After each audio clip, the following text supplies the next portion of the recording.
Salut à tous, c'est Issou et bienvenue pour cette vidéo. Très rapidement avant de commencer, je tenais à revenir sur une fact que j'ai dite dans la dernière vidéo. Je disais que Roitiflamme était le seul Pokémon de type feu capable d'apprendre une capacité offensive de type eau. Je parlais d'ébullition. Ce que j'ai oublié de préciser, en fait j'ai sauté une ligne, c'est que c'était vrai jusqu'à l'arrivée de la 8ème génération, puisque maintenant il y a également Montracite, Scolocendre et leur préévolution à part Charby qui peuvent l'apprendre. Bref, je disais, bienvenue pour cette vidéo très spéciale où je vais vous expliquer les affinités des types dans le monde de Pokémon. Car oui, chaque faiblesse et chaque résistance ont une explication logique, ou presque. Je vais donc prendre chaque type dans l'ordre alphabétique et expliquer chacune de ses faiblesses et ses résistances. Du coup, on commence avec le premier dans l'ordre, le type acier. Le type acier est défini en stratégie Pokémon comme étant le meilleur type défensif puisqu'il totalise aujourd'hui 10 résistances et une immunité pour seulement 3 faiblesses. Commençons par ces dernières. Le type acier est faible au type combat, feu et sol. La faiblesse du type acier au type combat est représentée par l'usure sur les matériaux métalliques qui finissent par rompre sous les coups. Il y a également les démonstrations de personnes qui tordent des barres de fer, qui brisent des barres de fer, qui mangent des barres de fer. Ouais non, s'il vous plaît, faites pas ça. Il y a aussi la fameuse phrase qui parle de l'homme contre la machine, l'homme étant représenté par le type combat.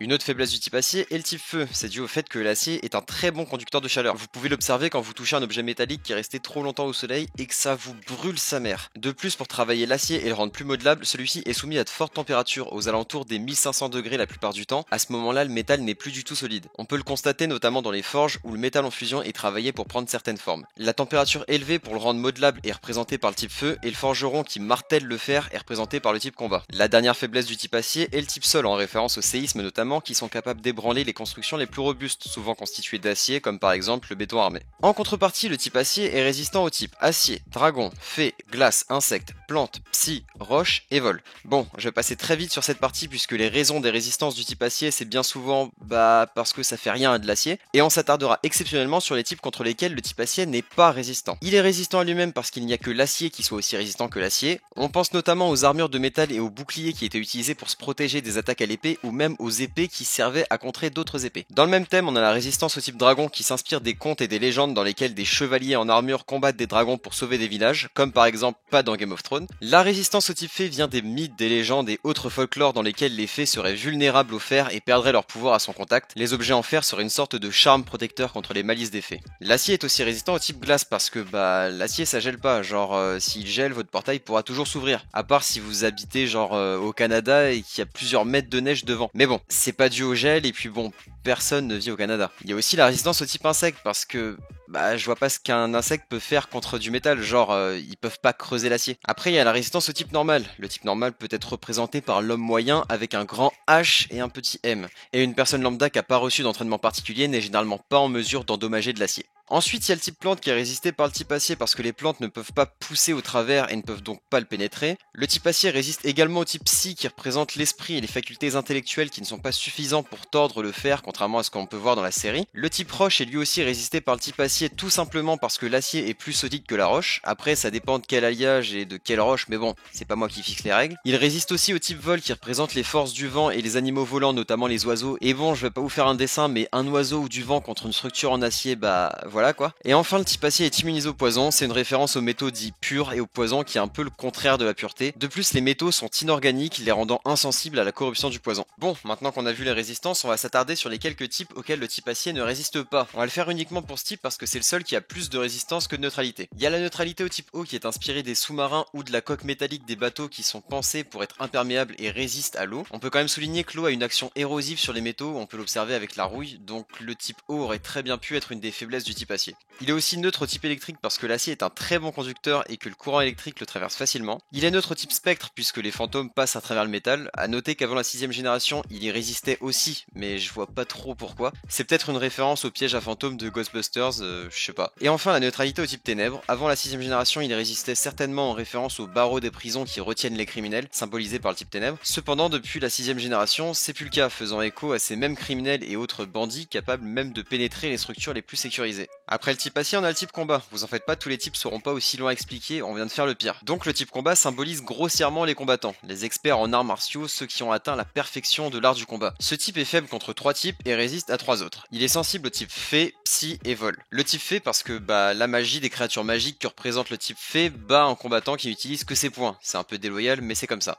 Le type psy représente, comme dit précédemment, l'esprit et l'intellect et on dit souvent que l'esprit bat le muscle, d'où l'expression mind over the body. Littéralement, l'esprit l'esprit au-dessus du corps. Le type vol est aussi super efficace sur le type combat parce que le type combat représente les combats terrestres et donc un combattant aérien aura forcément le dessus sur un combattant au sol. À côté, le type combat résiste au type insecte, roche et ténèbres. Le type insecte parce qu'un vrai combattant endurci ne craint rien d'un insecte. De plus, un véritable maître en arts martiaux ne se laisse pas distraire par les mouches qui volent et ne connaissent pas la peur. Je caricature, hein, mais c'est pas moi qui le dis, c'est Pokémon. Il résiste au type roche parce qu'un grand combattant est capable d'éviter ou de détruire les pierres qui lui sont projetées. Et enfin le type ténèbres car ce type représente les peurs et la combativité permet de vaincre ses peurs. Après, le type combat peut aussi être assimilé aux super-héros qui combattent les vilains, associés au type ténèbres. Ensuite, on a le type dragon qui va être un peu comme le type fée, très lié aux mythes et légendes. Les dragons sont faibles à 3 types et résistent à 4. Ils sont faibles face au type dragon, glace et fée. Le type dragon est faible à lui-même parce que les dragons sont présentés comme des créatures ultimes, les plus puissantes de toutes. Du coup, seul un dragon peut vaincre un autre dragon. Il est faible au type glace parce que les dragons sont des reptiles au sang froid, donc particulièrement sensibles à celui-ci. C'est pour ça que vous voyez souvent des lézards sur les roches au soleil pour réguler la température de leur corps. Les dragons ont besoin de chaleur pour produire leurs flammes, du coup c'est un peu logique. Le type dragon est également sensible au type fée parce que dans les contes de fées, les dragons sont bien souvent les ennemis à vaincre, hein, un peu comme les boss de fin de niveau, et sont vaincus par des héros au cœur pur. En plus de ça, les dragons n'ont pas les moyens de lutter contre les pouvoirs et la magie des fées, donc ouais, ce sont les créatures les plus puissantes, sauf quand il s'agit d'affronter une meuf mouche.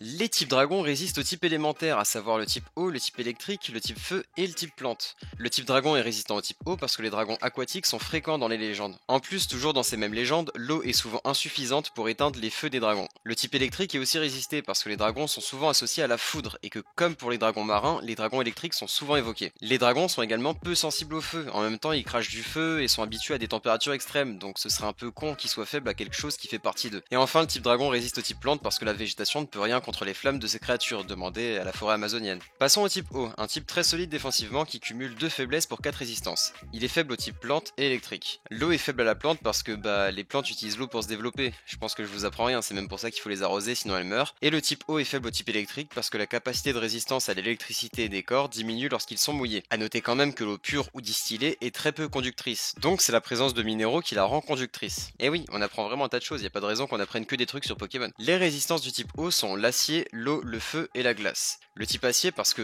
vous connaissez l'expression un coup d'épée dans l'eau, qui signifie grossièrement effectuer une action qui n'a aucun effet. Dans le cas présent, l'expression parle d'elle-même. Le type eau résiste à lui-même parce qu'ajouter de l'eau à de l'eau ne fera qu'augmenter le volume total d'eau. Il résiste aussi au type feu car le feu ne prend pas sur l'eau ou les surfaces trop humides. Et il résiste au type glace parce que la glace se contente de flotter ou éventuellement de fondre en fonction de la température de l'eau, puis au final la glace c'est que de l'eau quoi. Après le type eau vient le type électrique. Il possède une faiblesse et 3 résistances. Sa seule faiblesse c'est le type sol. Il y est faible parce que le sol est très peu conducteur et disperse le courant électrique. C'est aussi une référence à la mise à la terre qui est en électricité le fait de relier le circuit électrique à la terre afin qu'en cas de court-circuit par exemple, le courant soit directement attiré par la terre. En plus de ça, le sol n'a rien affecté par le courant. Voilà, après cette vidéo, vous pourrez être électricien, c'est cool. Le type électrique résiste au type acier, électrique et vol. Le type acier parce que l'acier est un très bon conducteur. L'électricité peut le traverser sans l'endommager, donc l'acier ne stocke pas du tout l'électricité. Il se résiste à lui-même parce que ajouter de l'électricité à de l'électricité ne fera qu'augmenter la puissance de celle-ci, un peu dans la même logique que pour le type eau. Et il résiste au type vol parce que bien clair soit l'un des meilleurs isolants, il est extrêmement conducteur lorsqu'il est humide, ce qui arrive très souvent comme en témoigne la fréquence des coups de tonnerre.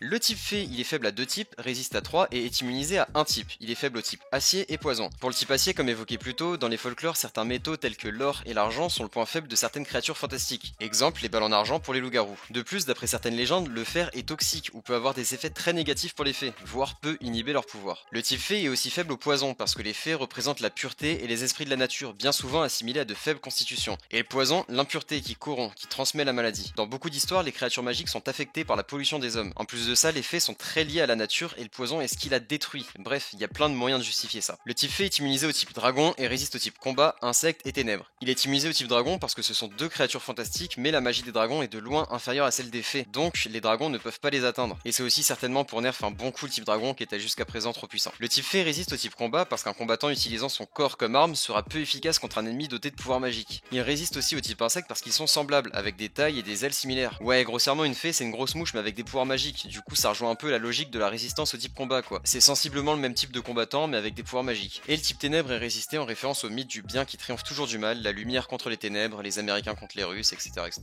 Le type feu est faible contre 3 types et résiste à 6. Il est faible au type eau, roche et sol. Le type eau parce que j'ai vraiment besoin d'expliquer que l'eau éteint le feu, elle l'étouffe et humidifie les combustibles quoi. Le type roche parce que la roche étouffe les flammes et ne peut pas brûler. On peut penser aux pierres qui sont utilisées pour limiter les feux de camp. Et le type sol parce que la terre ou le sable ne prennent pas feu et servent eux aussi à étouffer des flammes. En gros le feu est faible à tout ce qui peut l'étouffer. Le type feu résiste au type acier, feu, glace, insectes et plantes. Le type acier parce que soumis à de fortes chaleurs, l'acier devient mou et perd de sa dureté qui définit l'essence même du type acier. Il résiste au type fée parce qu'encore une fois les fées sont très liés à la nature qui peut facilement être dévastée par des incendies, ce qui pourrait diminuer le pouvoir des fées. En plus, dans certains folklores, les fées craignent purement et simplement le feu. Les Pokémon feu résistent au feu parce qu'ils supportent bien la chaleur, étant eux-mêmes constitués de flammes et ou étant capables d'en produire. En plus, ajouter du feu sur un incendie aide rarement à éteindre les flammes. Le type glace parce que la glace fond sous la chaleur du feu et peut donc pas l'atteindre. Le type feu résiste au type insecte parce que les insectes se tiennent éloignés des flammes en suivant leur instinct de survie et brûlent facilement au contact du feu. Et enfin le type plante parce que les plantes ne peuvent pas vivre en présence d'un incendie qui consume l'oxygène et qui les brûle facilement. Le type glace est faible contre 4 types et résiste seulement à un type. Il est sensible au type acier, combat, feu et roche. Acier parce que des outils en acier sont utilisés pour forer la glace, comme en Antarctique ou au Groenland par exemple. Le type combat parce qu'on voit souvent des exemples d'artistes de rue ou d'experts en arts martiaux qui utilisent des blocs de glace lors de démonstrations de force où ils les brisent. Le type feu parce que on a vu que le feu faisait fondre la glace, enfin j'espère que vous le saviez avant que je vous l'ai dit. Et le type roche parce que la roche est plus solide que la glace et peut être utilisée pour la briser. Le type glace résiste uniquement à lui-même parce que la glace ça craint pas le froid et au pire des cas s'il y avait des températures encore plus basses ça la renforcerait. Ensuite le type insecte, il est faible contre 3 types et résiste à 3 autres. Il est faible contre les types feu, roche et vol. Feu parce que comme on l'a vu les insectes sont très sensibles au feu qui agit comme un répulsif contre la plupart des espèces. Le type roche parce que les pierres les écrasent et le type vol parce que la plupart des oiseaux sont insectivores ou au moins en partie. On pense aux moineaux qui mangent des vers ou les chauves-souris qui sont des mammifères volants qui se nourrissent de moustiques. En première génération, le type insecte était faible au type poison, c'était certainement une référence aux insecticides. Dans les générations suivantes, le type insecte n'y était plus faible. On peut voir un parallèle avec le fait que les insectes sont de plus en plus résistants à ces mêmes produits. À côté de ça, le type insecte résiste au type combat, plante et sol. Le type combat parce que les insectes sont trop petits pour être battus à main nue, les techniques de combat ne servent à rien contre un ennemi si petit et agile, on pense notamment à ce putain de moustique qu'on galère toujours à écraser. Le type insecte résiste au type plante parce que les plantes sont la base de l'alimentation de beaucoup d'espèces et elles leur servent également d'abri. Et il résiste aussi au type sol parce que les tremblements de terre ne les affectent presque pas. En plus, il y en a beaucoup qui vivent dans des terriers et qui savent parfaitement creuser. On peut penser à la fourmi quand on était petit, qu'on essayait d'ensevelir sous du sable et qui était toujours capable de creuser pour s'en extirper. Après, on a le type normal. Il représente grossièrement l'humain lambda, donc à différencier de l'expert en arts martiaux. Attention, je parle d'expert, pas de Dylan qui a fait 3 ans de judo. Bref, il a seulement une faiblesse et une immunité. Il est faible au type combat parce qu'une personne basique n'a aucune chance en combat contre un combattant expérimenté. Bien sûr, on parle de combat à main nue, venez pas me dire qu'une fois vous avez battu votre prof de karaté parce que vous aviez un flingue. Déjà parce que c'est pas le sujet et ensuite parce que je vais appeler les flics. À part ça, le type normal est immunisé au type spectre parce que les fantômes, si tant est qu'ils existent, ne sont pas sur le même plan d'existence que nous et nous passent au travers. Aucun des deux types ne peut donc affecter l'autre. Ensuite, le type plante, il est faible à 5 types et résiste à 4. Il est faible au type feu, glace, insecte, poison et vol. Pour le type plante, les explications sont très logiques. Le type feu parce que les plantes sont un très bon combustible et brûlent facilement. Il y a aussi cette histoire de feu qui consume l'oxygène nécessaire au développement des plantes. Le type glace parce que le froid gèle les sols, les appauvrissant et tuant les plantes qui y poussent. Le type insecte parce que les insectes se nourrissent des plantes. Le type poison parce que les plantes sont tuées par la pollution et même de manière plus ciblée par certains pesticides et autres produits chimiques qui détruisent la nature. Et le type vol parce que certains oiseaux se nourrissent de plantes et de graines. Le type plante résiste au type eau, électrique, plante et sol. Il résiste au type eau parce que les plantes l'utilisent pour se développer. Pensez à arroser vos plantes. Le type électrique parce que le bois est très peu conducteur et les plantes qui reçoivent la foudre la redirigent vers le sol qui est insensible. Le type plante résiste à lui-même parce que les plantes les plus fortes monopolisent les nutriments et les rayons.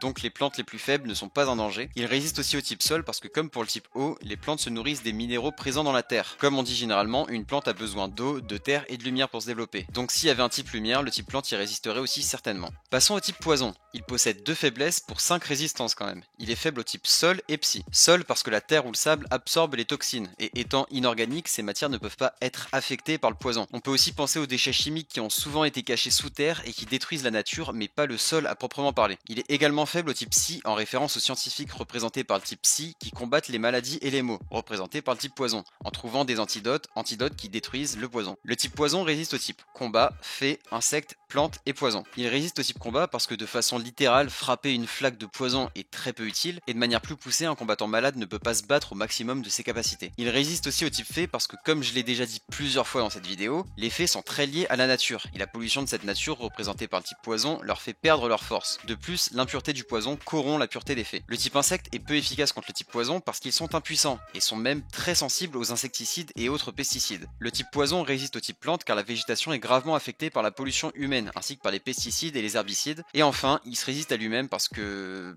c'est compliqué d'empoisonner du poison, il y aura juste plus de poison. Le type Psy, il représente l'esprit et l'intellect, comme on a déjà vu. Donc ses faiblesses sont en rapport avec les peurs, puisqu'elles perturbent l'esprit. Le type Psy est sensible à 3 types et résiste à 2. Il est faible au type insecte, spectre et ténèbres. Insecte parce que l'entomophobie, soit la peur des insectes, est l'une des peurs les plus répandues, comme l'arachnophobie, la peur des araignées. En plus, les insectes représentent une source de distraction pour l'esprit, qui a besoin de se concentrer pour utiliser ses pouvoirs. Le type spectre est super efficace sur le type Psy parce que les spectres sont des fantômes, ce qui peut susciter la peur. La peur des fantômes ou la peur de la mort sont des peurs courantes. Et le type ténèbres parce qu'il représente le mal ou la fourberie qui trompe l'esprit, ou encore la peur du noir qui est l'une des peurs les plus anciennes chez l'homme. Le type Psy résiste au type combat et Psy. Au type combat parce que le cerveau est plus fort que le muscle, donc quelqu'un se servant de sa tête ne pourra pas être vaincu par la force brute. Enfin c'est purement théorique, hein. Allez pas vous fight contre quelqu'un de plus fort que vous après avoir vu cette vidéo, je suis pas responsable. Et il se résiste à lui-même parce que les forces de l'esprit sont peu efficaces contre les esprits forts. Bref, insérer une référence à Star Wars et à la force. Le type roche, un type faussement défensif puisqu'il est faible à 5 types et résiste à 4. Il est faible contre les types acier, combat, eau, plante et sol. Le type acier en référence aux outils métalliques qui forent et qui creusent dans la roche. Le type combat parce que comme pour le type acier et le type glace, on voit souvent des pratiquants d'arts martiaux détruire des briques avec leurs poings pour des démonstrations de force. Le type eau parce que l'eau a le pouvoir d'éroder et donc de creuser la pierre. Le type plante parce que les plantes peuvent pousser à travers la pierre en utilisant leurs racines pour creuser la roche, voire même le béton. Vous pouvez le constater tous les jours sur le trottoir devant chez vous, sauf si vous habitez à la campagne ou au Canada. Il y a carrément certaines plantes comme la mousse ou Bryophyta qui poussent directement sur la roche. Et enfin le type sol parce que comme l'eau, le sable ou la boue ont un pouvoir d'érosion sur la pierre, un phénomène pouvant être accéléré par les tremblements de terre. Le type roche résiste au type feu, normal, poison et vol. Feu parce que la roche ne peut pas brûler, pensez aux pierres qui limitent les feux de camp. Le type normal parce qu'une personne lambda ne peut pas endommager un rocher avec ses mains. En tout cas moi j'y arrive pas et je suis quelqu'un de très lambda. Le type roche résiste au type poison parce que la pierre est inorganique et ne peut donc pas être affectée par les propriétés du poison qui se contente de couler dessus. Et le type vol parce que les oiseaux ou le vent n'ont pas la capacité d'endommager la roche. En suivant cette logique, on peut se demander pourquoi il résiste pas également au type insecte, mais bon, c'est pas moi qui fais les règles. Ensuite, le type sol. Il est faible à 3 types, immunisé à 1 et résistant à 2. Il est faible au type eau, glace et plante. Il est sensible au type eau parce que l'eau provoque l'érosion des sols et donc les creuse. En plus, l'eau ramollit la terre et la transforme en boue. Il est faible au type glace parce que le froid gèle le sol, tuant la vie à sa surface et les appauvrissant, rendant les plantations difficiles voire impossibles. Il est également sensible au type plante parce que les plantes se servent des minéraux présents dans la terre pour se développer. En plus, avec la même logique que contre le type roche, les plantes creusent la terre. Le type sol est immunisé au type électrique et résiste au type poison et roche. Il est immunisé au type électrique parce que le sol disperse et absorbe les charges électriques, sans pour autant être affecté. Il résiste au type poison parce que le poison ne peut pas affecter la terre, qui est inorganique, elle risque simplement de l'absorber. Et enfin, il résiste au type roche parce que la roche, suite à l'érosion, s'use et finit par devenir du sable, ou faire partie de la terre. De plus, le sol absorbe les impacts que la roche pourrait infliger. Après, il y a le type spectre. Il est faible à 2 types, immunisé à 2 types et résiste à 2 types. Il est sensible à lui-même et au type ténèbres. La faiblesse au type spectre vient du fait que seul un fantôme peut toucher un autre fantôme, puisqu'ils sont sur le même plan d'existence. Enfin, je suppose, j'en ai jamais vu. Et la faiblesse au type ténèbres vient du fait que les esprits peuvent devenir maléfiques, en se laissant corrompre par les ténèbres. Et en plus de ça, en règle générale, on pense à des endroits sombres quand on pense à des fantômes, et l'obscurité est le terrain de jeu des Pokémon de type ténèbres. À côté, le type spectre est immunisé au type combat et normal, et résiste au type insecte et poison. Il est immunisé au type combat parce qu'un combattant aussi aguerri soit-il ne peut pas toucher un fantôme. Enfin, je suppose. Il est aussi immunisé au type normal parce qu'une personne normale non plus n'est pas censée pouvoir interagir physiquement avec. Il résiste au type insecte parce que les insectes ne peuvent pas affecter les fantômes. Même s'ils sont venimeux, ils peuvent pas les envenimer s'ils sont déjà morts. Et enfin, le type spectre résiste au type poison parce que les spectres sont déjà morts, comme je l'ai déjà dit, et peuvent donc pas tomber malades ou être empoisonnés. Le type ténèbres, il possède 3 faiblesses, une immunité et 2 résistances. Il est faible au type combat, insecte et fée. Il est faible au type combat parce qu'il représente la force brute et peut être associé aux super-héros qui combattent les méchants. De plus, le type combat représente le combattant au cœur pur qui bat les ténèbres. Il est également sensible au type insecte parce que la plupart des insectes sont nocturnes et nyctalopes, calmez vos références, donc ils vivent dans le noir et sont capables de voir dans le noir. Ils sont donc préparés contre l'arme principale des ténèbres. La faiblesse au type fée vient du fait que le bien triomphe du mal, la lumière des ténèbres, etc. J'ai déjà fait la blague. Le type ténèbres est immunisé au type psy et résiste au type spectre et à lui-même. Il est immunisé au type psy parce que les ténèbres peuvent représenter la fourberie et la peur qui perturbe l'esprit, qui est incapable de se concentrer. Les Pokémon de type psy sont donc dans l'impossibilité de lancer leurs attaques. Le type ténèbres résiste au type spectre parce que les spectres sont associés à la pénombre, c'est là qu'ils font leurs apparitions, soit le terrain de jeu des ténèbres, comme on l'a vu plus tôt. De plus, une créature des ténèbres côtoie souvent la mort et n'est donc pas censée être effrayée par celle-ci. Enfin, les types ténèbres sont résistants à eux-mêmes parce qu'ils sont habitués aux fourberies et autres coups bas. Et pour finir, le dernier type, le type vol. 3 types sont super efficaces contre lui, il est immunisé à un type, et 3 types sont peu efficaces sur lui. Il est faible au type électrique, glace et roche. Le type électrique parce que les créatures volantes sont plus vulnérables au foudroiement. Plus elles volent haut et plus elles sont sensibles. De plus, une paralysie en plein vol leur serait fatale. Le type glace en référence aux oiseaux migrateurs qui fuient le froid pour les pays chauds. En plus, le froid serait susceptible de geler les ailes des créatures volantes, les empêchant de voler. Et le type roche parce qu'une pierre lancée sur un animal volant peut le blesser facilement et le faire chuter. Des cailloux sont souvent utilisés comme projectiles contre les oiseaux. Les origines de cette faiblesse viennent aussi de l'expression anglaise kill two birds with one stone. Littéralement, tuer 2 oiseaux avec une pierre. Grossièrement pour nous, ce serait faire d'une pierre 2 coups. En plus de ça, les rochers peuvent écraser les oiseaux. Le type vol est immunisé au type sol et résiste au type combat, insectes et plantes. Il est immunisé au type sol parce que les combattants volants ne sont pas en contact avec le sol. Et bah c'est assez logique et ils sont insensibles aux attaques de type sol. Le type vol résiste au type combat parce qu'un combattant au sol aura du mal à atteindre un adversaire volant et donc sera peu adapté à un tel combat. Il résiste au type insecte parce que les oiseaux et autres animaux volants tels que les chauves-souris sont des prédateurs naturels des insectes et donc ne les craignent pas, ils sont au-dessus dans la chaîne alimentaire. Et enfin le type vol résiste au type plante car certains oiseaux mangent des graines, des fruits voire carrément des plantes et comme pour les insectes ils sont au-dessus dans la chaîne alimentaire. Et enfin voilà, on a fait le tour de toutes les faiblesses et résistances du monde de Pokémon, c'est enfin terminé, merci d'être resté jusqu'au bout, enfin pour ceux qui sont restés jusqu'au bout, de toute façon vous pourrez pas entendre ce message si c'est pas le cas. On peut constater qu'il y a une certaine logique derrière ces choix d'affinité, même si certains sont questionnables comme pourquoi les types sol et roche ne sont pas eux aussi immunisés au poison comme le type acier, mais bon, la grande majorité des rapports de force entre les types ont des origines bien logiques. C'en est maintenant terminé pour cette vidéo, merci de l'avoir regardé, pensez à vous abonner pour ne rien louper de la suite, un petit like si vous voulez me soutenir, et sur ce je vous fais des bisous, ciao.